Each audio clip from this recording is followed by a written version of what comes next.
other things that you can do to learn about real estate to be profitable in real estate. And that's what I try to do. I try to give people a map. They tell me where they want to go, I tell them how to get there. And if someone comes to me and says, "Hey, I want to be a loan officer and I want to, do mortgages and all this stuff," I don't know anything about that. I don't have a program for that. I don't have a system for that. Is it part of real estate? Absolutely.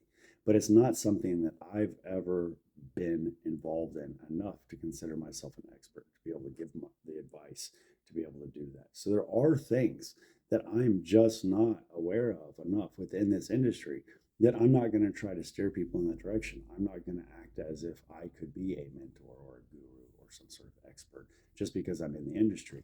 There's a lot of different experts, a lot of different titles. And what you need to do is find your niche, find the goal that you ultimately want to achieve, find your easiest bar to entry, find it. I don't suggest spending a bunch of money. If you have $100,000 in the bank, don't jump into real estate and spend $100,000. Take that money, put $75,000 aside, $25,000, give it to someone that'll give you a hard time if you try to take it from them. And set yourself up to have to actually do the work to problem solve and not just throw money at it. And you'll be a lot more successful. That's why a majority of millionaires are first generation millionaires.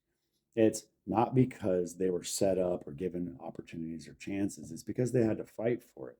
And it's an inevitable thing that the more struggle you have when you're young, the more successful you have, or more chance of success that you have as an adult, just statistically. And I think that that's just one of those things about life. So if you have been in that situation where you feel like, well, I don't come from money, I don't know anybody that has money, I can't get into this business, well, that's simply not true. There's a lot of services that service this industry. It's how I got into it. I started as a handyman, then became a contractor, then eventually became an investor. But I flipped 1,000 houses servicing other people before I flipped my first house.